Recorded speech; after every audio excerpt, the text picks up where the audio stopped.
사랑하는 성도 여러분, 한 주간 동안 잘 지내셨습니까? 우리 주선한 능력으로 우리 찬양하시면서 함께 순예배 드리도록 하겠습니다.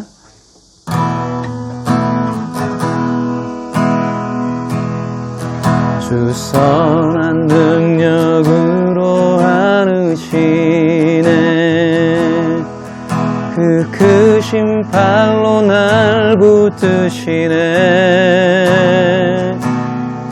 절망 속에도 흔들리지 않고 사랑하는 주 얼굴 구하리.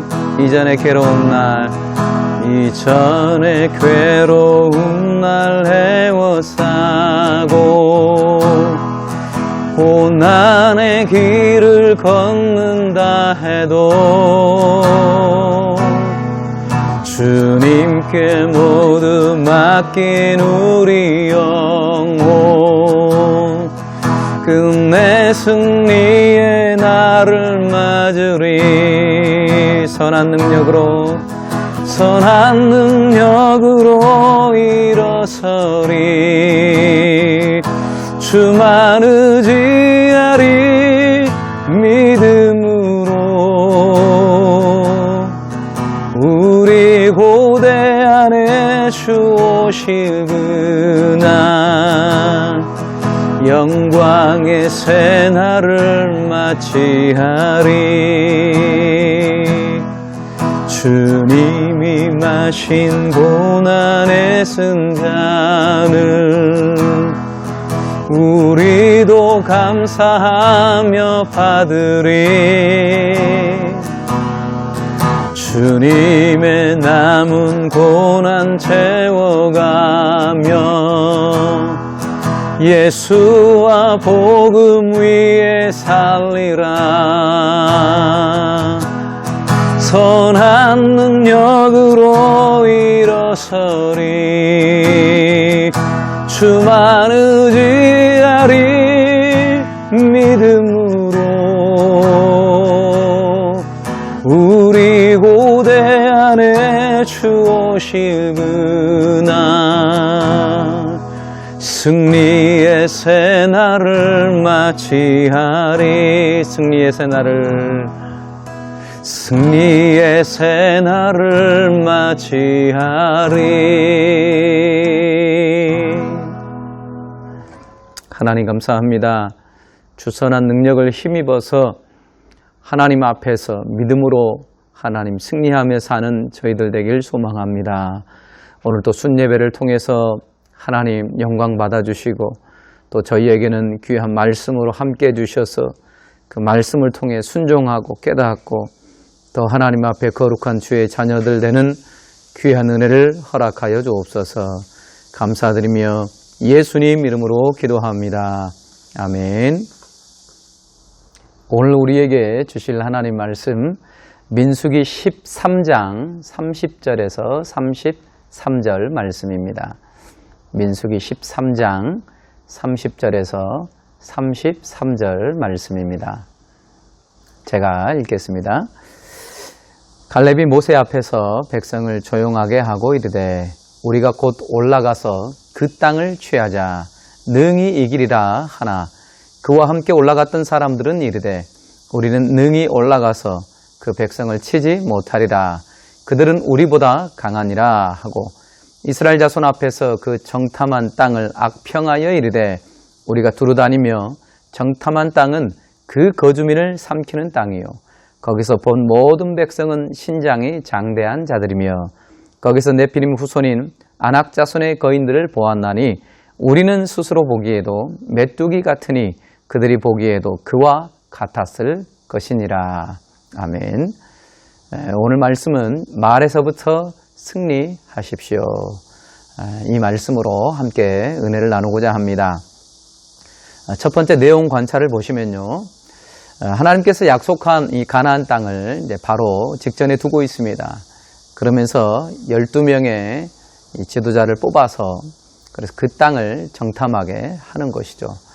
그리고 정탐한 이후에 40일 동안 정탐한 다음에 이 12명이 백성들에게 와서 그 정탐한 땅이 어떠한지 보고하는 장면입니다.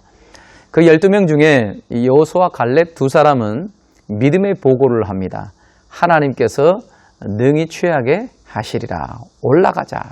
이런 믿음의 보고를 하고요.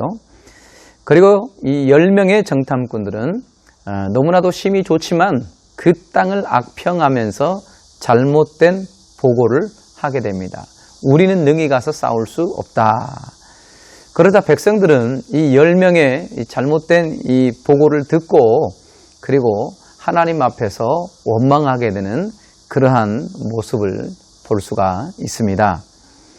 두 번째, 이 연구와 묵상을 통해서 우리가 알 수 있는 대목은요. 첫 번째, 이 본문을 통해 우리의 이 말하는 이 말의 능력이 무엇인지를 가르쳐 줍니다. 또 말의 능력이 얼마나 권세가 있는지를 새삼 느끼게 해주고 있습니다. 10명의 정탐꾼의 이 보고를 통해서 이스라엘 백성들은 마음이 동요되었습니다. 그리고 심지어는 이제는 하나님 앞에 원망했습니다.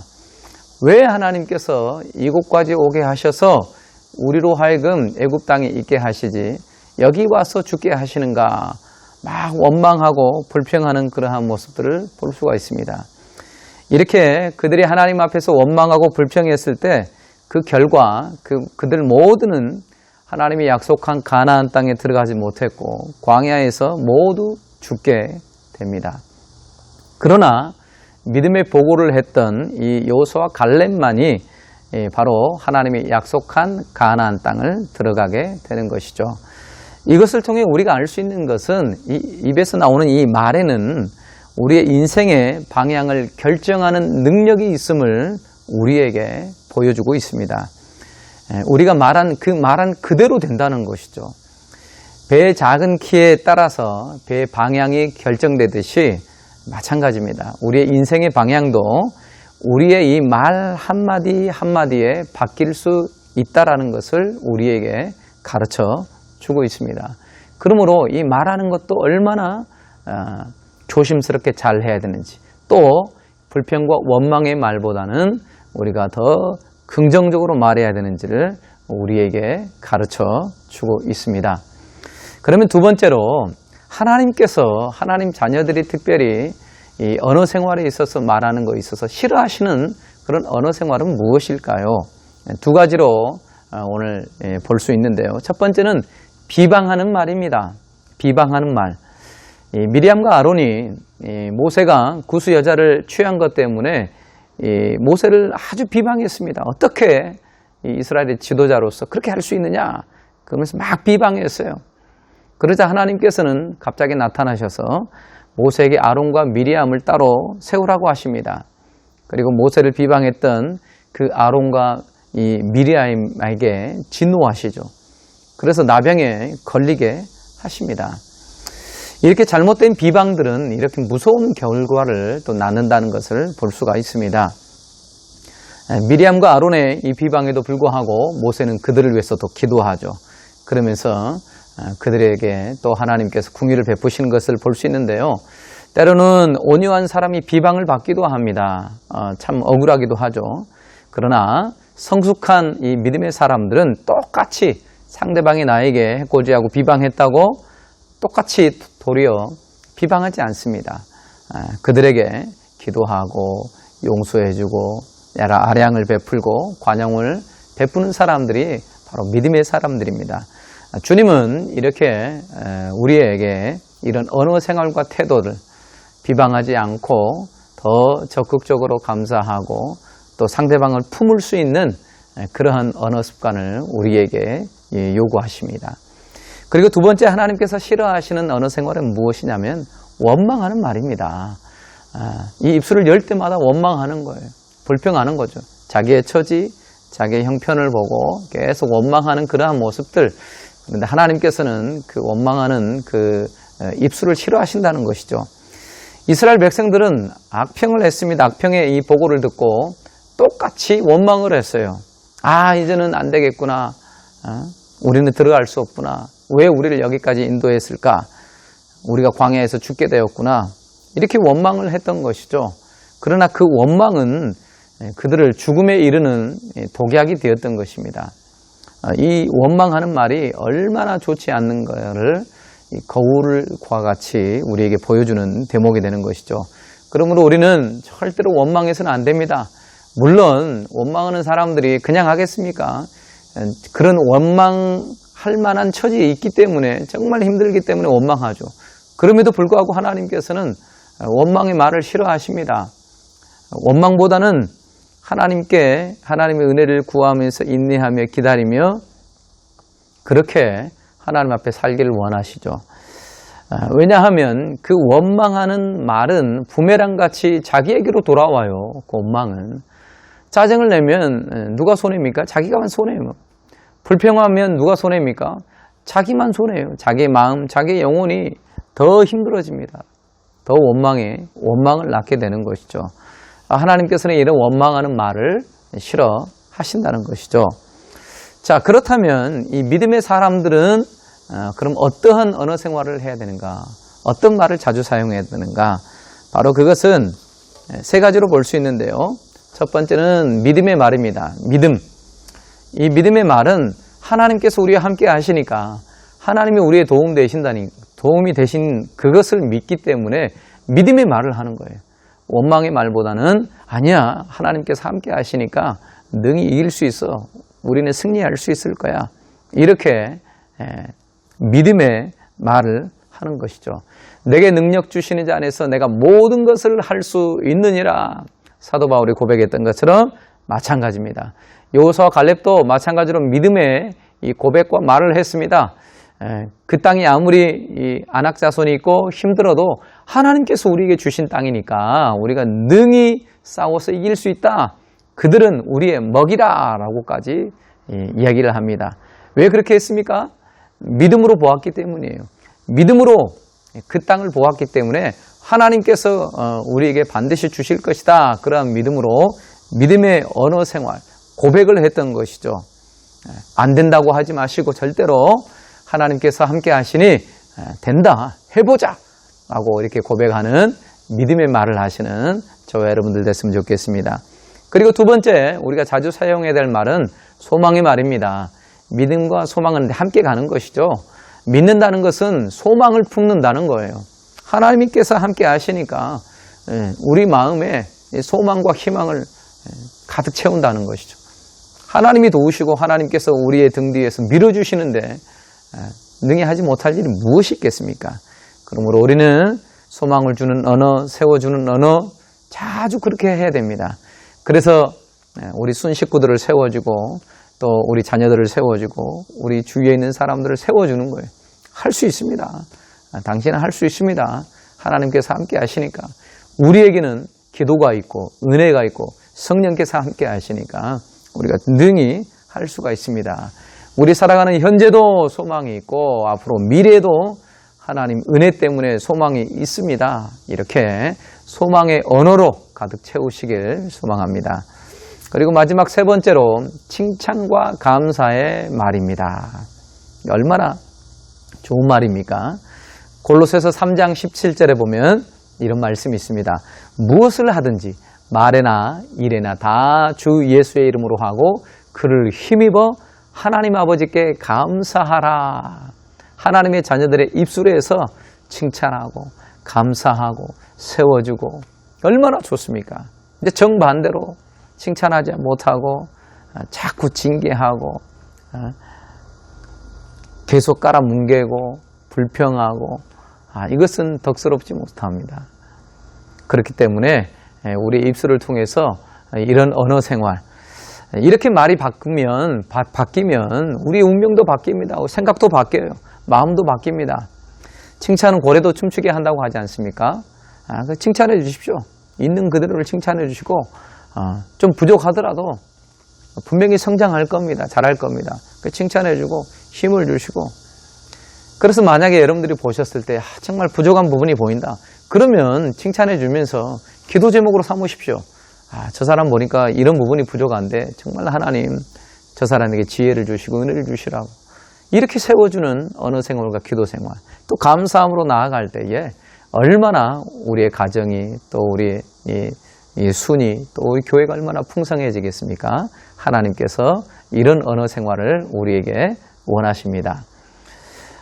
세 번째로 이 말씀을 통해 제가 느낀 점은 무엇이냐면 이 말씀을 깊이 다시 한번 보면서 우리의 이 입술 하나 아무것도 아닌 것 같지만 이 한마디의 이 언어 생활이 다시금 얼마나 중요한지를 깨닫습니다. 너무나도 간단하지만 이 말 하나에 어떤 사람은 생기를 얻고 힘을 얻지만 저의 말 하나에 또 어떤 사람은 또 상처를 받고 그리고 또 더 힘들어지는 경우가 있죠. 우리 말 하나하나가 얼마나 중요한지를 다시 한번 깨닫습니다. 저는 또 목사로서 이 언어 생활함에 있어서 리더의 위치에 있기 때문에 더 큰 파장이 있을 수 있습니다. 저의 잘못된 언어 생활, 잘못된 그러한 불평, 원망들 얼마나 큰 해로운 결과를 낳게 되겠습니까? 그러나 저 한 사람이지만 감사하고 또 칭찬해주고 이렇게 소망의 말로 가득 채운다면 저 주위에 있는 사람들이 얼마나 큰 힘을 얻고 위로를 얻고 용기를 얻을 수 있겠습니까? 그래서 다시 한번 말하기 전에 한 번 더 생각해보고 이 말하는 것이 얼마나 큰 영향력이 있는가 정말 말 조심해야겠다. 그것을 참 많이 느끼게 됩니다. 이 말씀을 통해 제가 결단하고 적용할 부분은 반드시 말을 할 때마다 먼저 생각해보자. 생각해보고 이 말을 했을 때 저 사람이 어떤 반응을 일으킬까? 또 저 사람에게 어떤 영향이 갈까? 물론 하나님 앞에서 먼저 생각해보고 반드시 이 말을 해야겠다. 꼭 제가 결단하고 적용하겠습니다. 그리고 또 이 말하는 이 습관들을 체크해서 그런 부분들을 내가 정말 부정적인 이 언어 생활을 하지 않고 있나. 나도 모르게 습관적으로 부정적으로 그리고 또 나는 안 돼. 이게 안 될 거야. 뭐 이렇게 하는 그런 분명히 언어 습관이 있거든요. 저에게도. 그런 부분들을 하루하루 체크해 가면서 더 긍정적인 언어로 더 감사의 언어로 믿음의 언어로 이렇게 소망의 언어로 그렇게 나아가는 제가 되도록 하겠습니다. 우리 모든 순 식구들도 이 언어 생활을 통해서 승리함으로 정말 감사가 넘치고 우리 모두가 다 하나님 은혜 가운데 승리하시는 복된 저와 여러분들 되실 줄 믿습니다. 기도하겠습니다. 하나님 감사합니다. 우리에게 입술을 허락해 주시고 이 입술로 하나님을 찬양하며 거룩하신 주님을 높이며 또한 하나님 사랑하고 감사하고 긍정적인 말로 덕을 끼치라고 하셨는데 때로는 하나님 저희의 입술을 통해서 얼마나 부정적이고 불평하고 원망하는 말들을 많이 했습니까? 주님 우리의 입술을 하나님 다시금 새롭게 하시고 하나님 다시는 그런 정죄하고 하나님 또 부정적으로 원망하는 그런 말이 아니라 정말 감사하고 칭찬해주고 세워주고 또 하나님 믿음으로 소망의 말을 할 수 있는 이 입에서부터 승리하는 복된 우리 모든 순 식구들 될 수 있도록 축복하옵소서. 감사드리며 예수님 이름으로 기도합니다. 아멘. 지금은 우리 주 예수 그리스도의 은혜와 아버지 하나님의 크신 사랑하심과 성령의 교통하심이 우리 가운데 영원토록 함께 있을지어다. 아멘.